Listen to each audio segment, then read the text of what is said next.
Olá, turma, tudo bem com vocês? Eu espero que sim.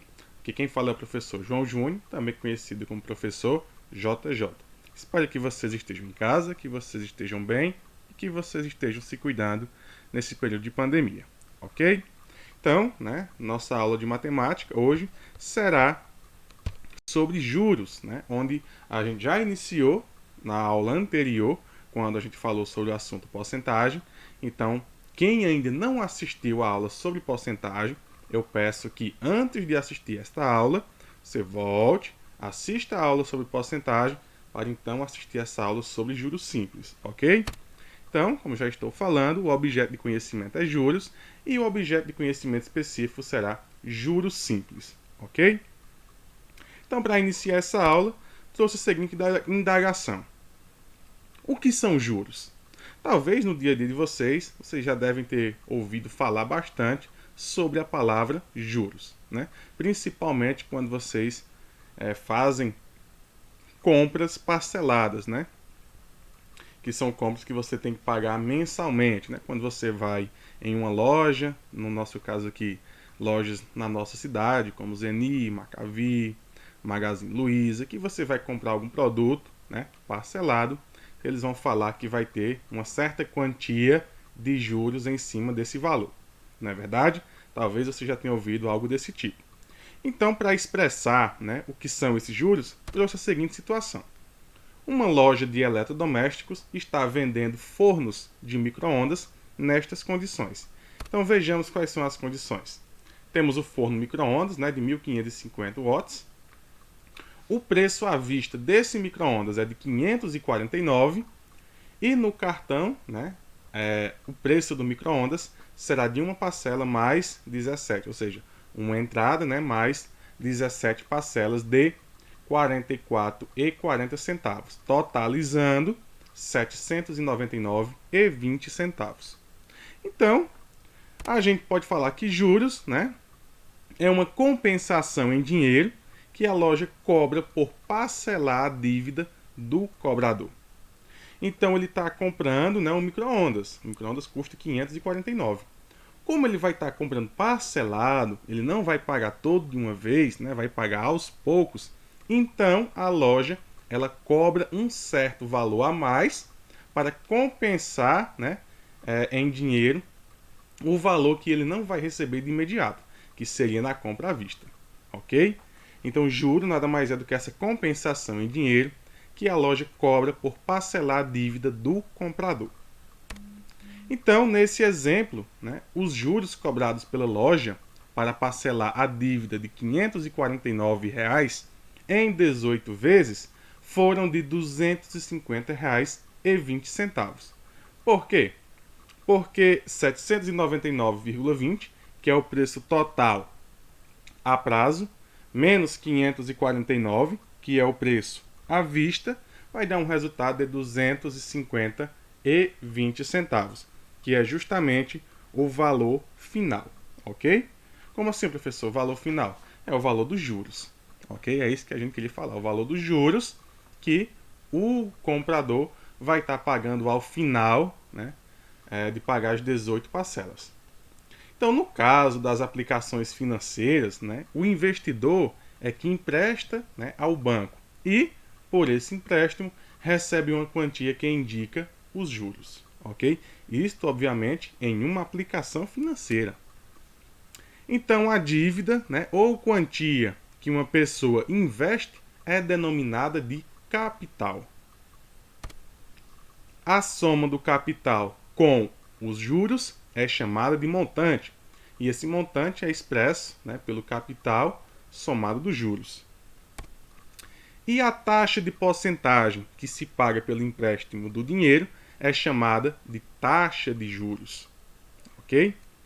Por fim, vamos falar um pouco mais sobre o exemplo do micro-ondas, já que a gente já sabe o que é o capital, sabe o que é o montante e a taxa de juros.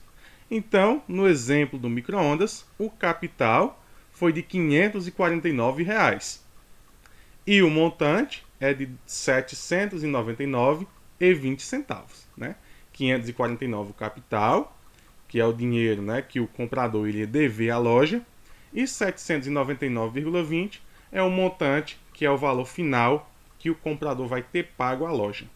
Montante, como foi expresso para vocês, ó, é capital mais juros.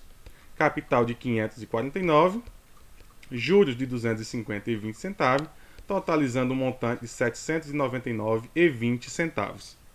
Então, calculando a porcentagem de 250, né, e 20 centavos em relação ao todo, né, que é o valor do micro-ondas, 549, encontramos aproximadamente 45,57%.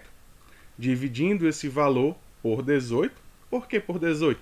Porque a compra foi dividida em 18 parcelas, né? A entrada mais 17, dá um total de 18. Então a gente vai obter 2,53% ao mês, que corresponde à taxa de juros no sistema de juros simples. Tá certo? Então, falando desse danado do juros simples, né? O juros simples é sempre calculado em relação ao capital inicial, né? Período a período. Assim, o juro é constante a cada período de tempo. Esse período de tempo, né, ele pode ser dado em dias, em meses, em anos, tá certo? Esse tempo ele vai variar de acordo, né, com o juro e a taxa em que é aplicado sobre ele. Ok? Então temos a seguinte situação. Cíntia aplicou R$ 400 e recebeu 2% de juros simples ao mês. Então a taxa de juros, né, que ela recebeu foi 2% ao mês. Qual é o montante no fim de 5 meses de aplicação? Então, para resolver essa situação, a gente faz a seguinte tabela.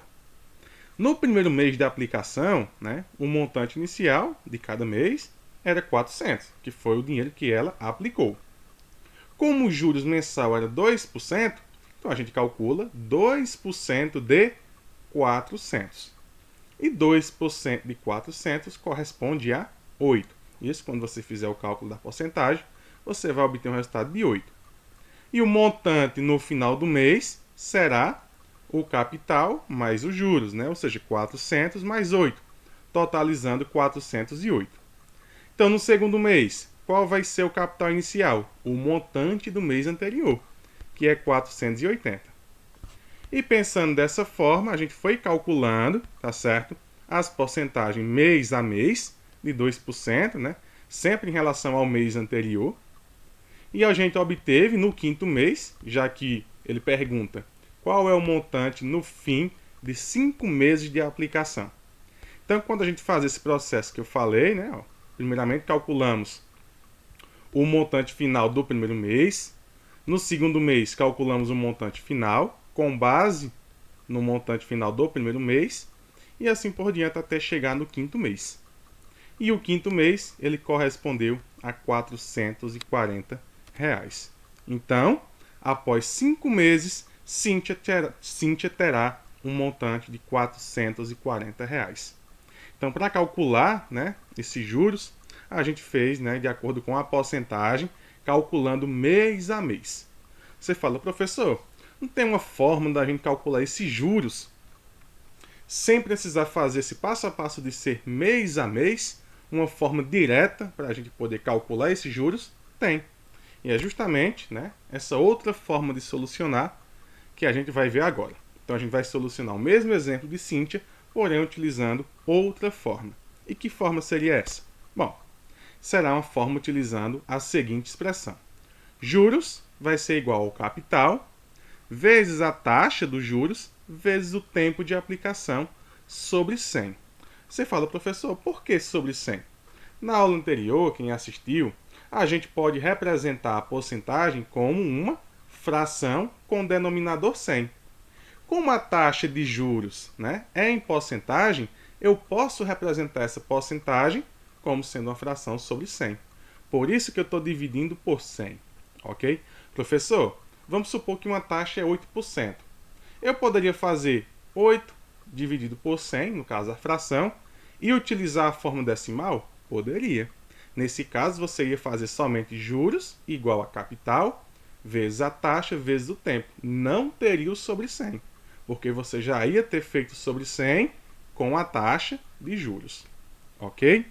Então, prosseguindo este exemplo, né, a gente tem que o capital, né, C, aliás, a letra C é o capital, a letra I é a taxa de juros e a letra T é o tempo de aplicação dos juros.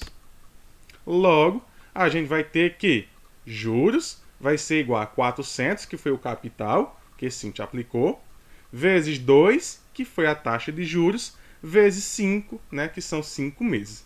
Vale lembrar que a taxa e o tempo tem que estar na mesma unidade. A taxa, né, é 2% ao mês e o tempo é 5 meses.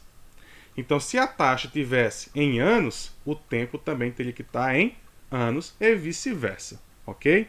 Tem que estar na mesma unidade de tempo. Então, quando eu multiplicar 400 vezes 2 vezes 5, tenho que dividir por 100. Assim, temos que juros, né, vai ser igual a 4.000, que é a multiplicação de 400 vezes 2 vezes 5, dividido por 100. E quando efetuar a divisão, teremos que o juros será de R$40. Viu só? Obtive, né, os juros final sem precisar fazer mês a mês. Utilizei uma expressão que foi direta ao ponto. Sendo assim, a pergunta é: qual é o valor do montante ao final da aplicação? Então eu calculo o montante, né? Montante, como a gente viu, é juros mais capital ou capital mais juros. E após a aplicação será 400, que é o capital, mais 40, totalizando R$440. O mesmo valor que a gente viu na tabela anterior. E, obviamente, tinha que ser o mesmo valor. Ok? Então, espero que vocês tenham compreendido, ok? Nos nossos grupos e no Google Sala de Aula, passarei a atividade referente a essa aula, ok? Então, muito obrigado a todos, fiquem em casa, estudem em casa e até a nossa próxima aula, ok? Tchau, tchau, pessoal, e abraços!